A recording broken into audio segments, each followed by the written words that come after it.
ऐसा कैद खाना था जहाँ के नियम कायदे कानून कुछ अलग होते थे।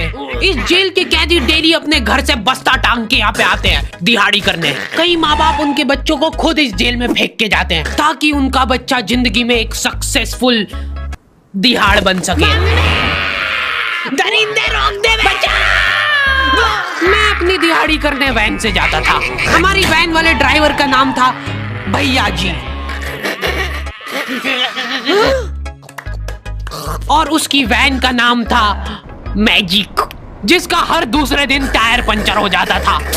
बच्चे लोग स्कूल जाके पढ़ना सीखे ना सीखे टायर पंचर बनाना जरूर सीख जाते थे। लेकिन भैया जी से मेरा अलग अटैचमेंट था। उनसे मेरे को दिल से नफरत थी। ये आदमी सुबह 5 बजे आके मेरे घर के सामने हॉर्न बजाता था। अरे भैयू, ओए भैयू, जल्दी से तैयार हो जा बेटा, 5 मिनट में निकलना है फटाफट। 9 बजे का स्कूल है यार हमारा। लेकिन ये आदमी सुबह सबसे पहले आके मेरे को लेता था। उसके बाद हम 3-4 घंटे पूरे शहर भ्रमण पे निकलते थे। शहर के पूरे आखिरी कोने से बच्चे ले लेके आता था ये आदमी। जहाँ पे वैन जा भी नहीं सकती उधर कूदा के ले जाता था ये, और फिर टायर पंचर हो जाते थे। शाम पड़े वापस से हमको घर घर छोड़ के आता था ये। जिंदगी बर्बाद कर दी थी भैया जी ने मेरी। सबसे पहले लेते थे और सबसे आखिर में छोड़ते थे। लेकिन मैं फिर भी उसी वैन में जाता था क्योंकि चमेली भी हमारी वैन में आती थी।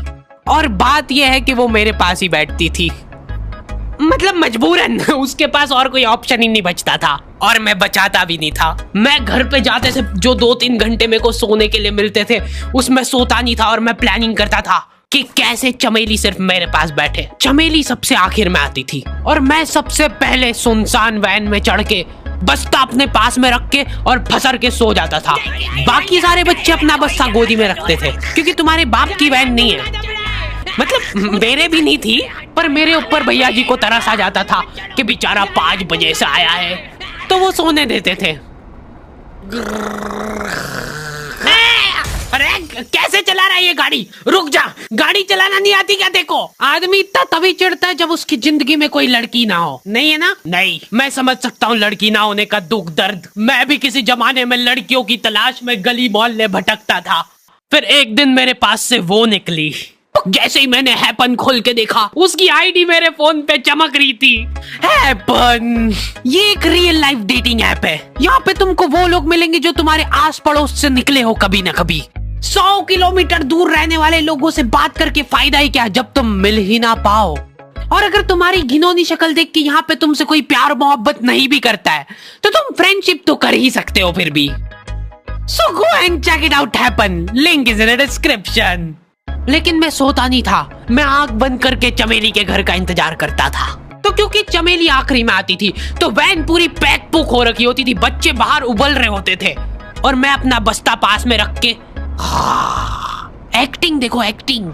और जैसे ही वो आती थी, हड़बड़ाना नहीं, ऐसे टाइम पे हड़बड़ाते नहीं है कि फटाफट बैग उठाया और आओ इधर बैठो जल्दी। मत करना ये हरकत, भाग जाएगी वो। ठरक नहीं झलकना चाहिए, जरा सिक भी, एकदम सटल रखना है। क्या हुआ? और कहीं जगह नहीं है क्या? तेरे मुंह में मूत दूंगा मैं। अच्छा ठीक है, इधर ही बैठ जाओ।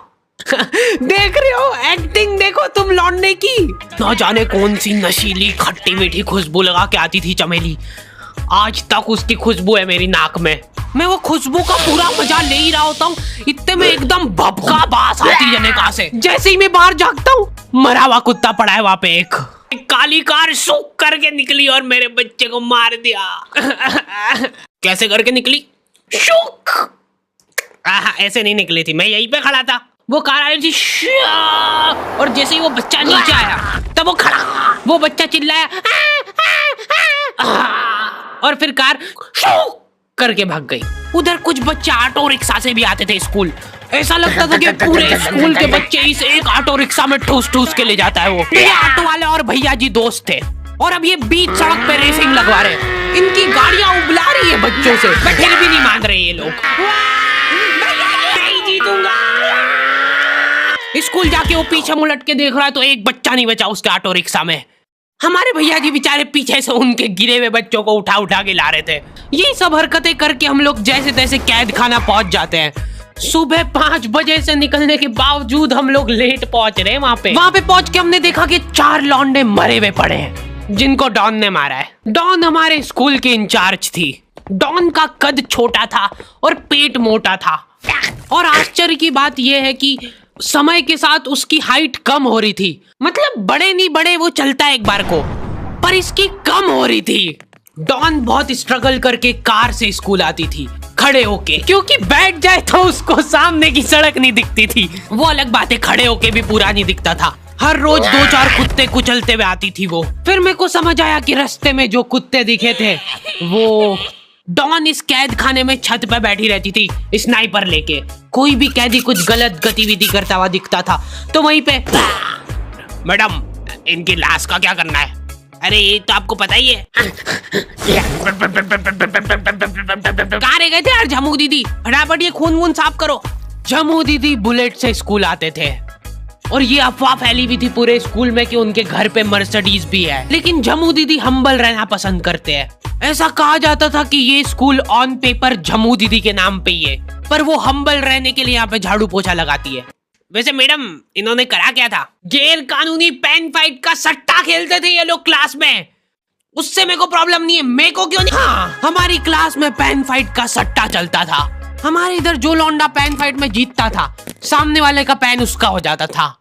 कुछ बच्चे अपना सब कुछ दांव पे लगा देते थे और कर्जे में डूब जाते थे। फिर भी वो लोग हार नहीं मानते थे और अपने दोस्त से पेन उधार लेके खेलते थे और वापस हार जाते थे। तो अब क्लास में कुछ बच्चों के पास पोटला भर के पेन पड़ा है और कुछ बच्चों के पास पेन ही नहीं है।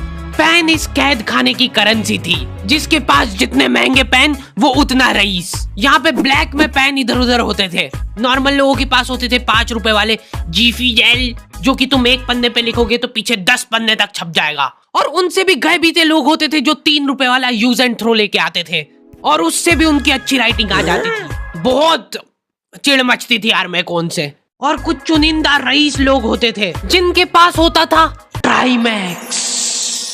हर बच्चे का सपना होता था कि उसके पास एक ट्राइमैक्स हो, साथ में आसपास 2-4 लड़कियां हो। मेरे को प्लीज मेरे को यहाँ पे ऑटोग्राफ दे दो। ये लो ट्राइमैक्स किंग के। ये ट्राइमैक्स क्या बात कर रही है? सही में एकदम रईस लोग ही अफोर्ड कर पाते थे ट्राइमैक्स। वो बाबड़े भी एक एक अक्षर लिख के रिफिल खोल के देखते थे। खाली हो रही है तो एक बार एक रईस बच्चे का ट्राइमैक्स चोरी हो गया। पूरे स्कूल में हाहू मच गई थी। वो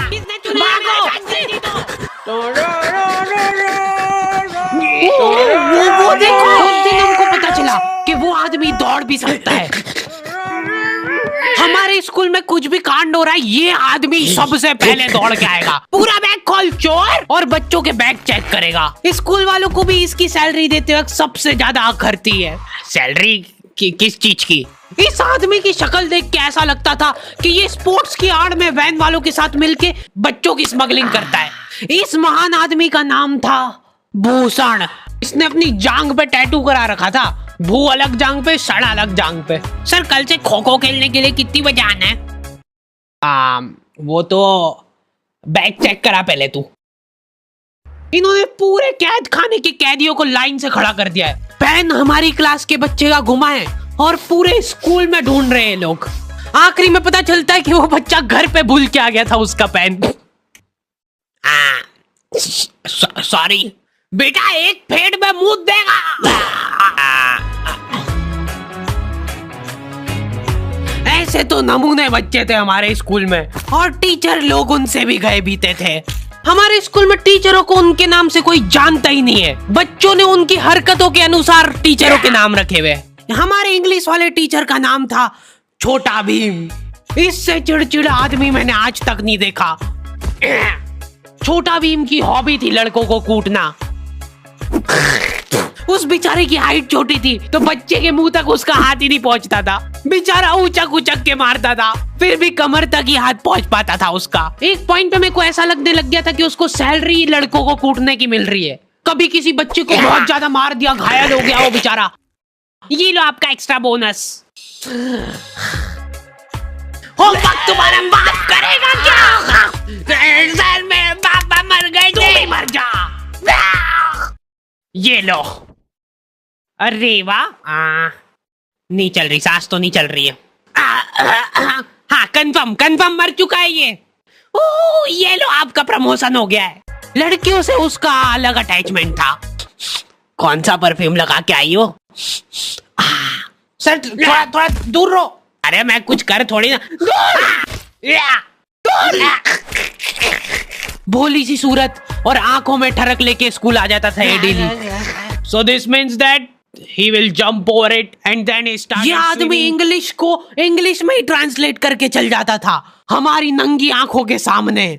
इधर वॉशरूम में मौत का नंगा नाच मचा रखा था लॉन्डो ने। 4 लॉन्डे दिन दिन भर वॉशरूम में जाके खड़े हैं, कुछ भी नहीं कर रहे वो लोग वहां जाके। उनको बस मन की शांति मिलती है वहां जाके।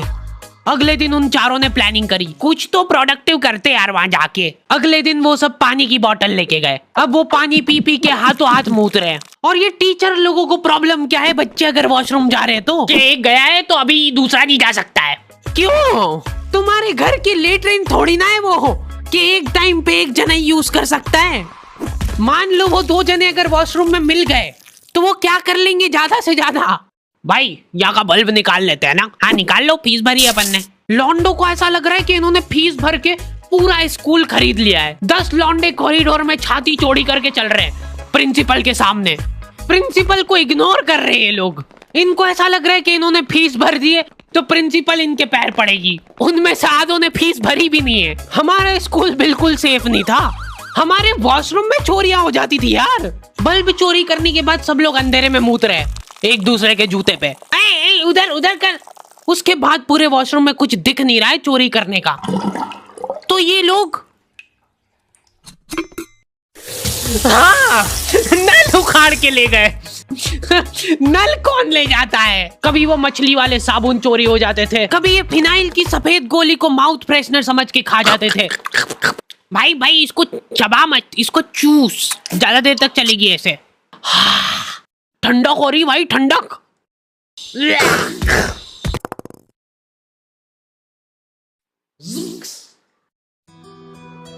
ओके तो दी एंड हो चुका है। होपफुली तुम लोगों को ये वीडियो पसंद आई होगी। अब कोई भी रोएगा नहीं। डैडी किधर गया? वो मर चुका है। लो भाई तुमको जो चाहिए था ले आया हूँ मैं। अपने दोस्तों को ब्लैकमेल करो उनकी गंदी फोटोज दिखा के कि उनको ये वीडियो मजबूरन देखना पड़े। बाकी अगर तुमको इसका सेकंड पार्ट चाहिए तो 2.5 लाख लाइक्स कर दो फटाफट। और हैपन चेकआउट करना बिल्कुल मत भूलना, लिंक मैंने डिस्क्रिप्शन में डाल दी है। मिलते हैं नेक्स्ट वीडियो में।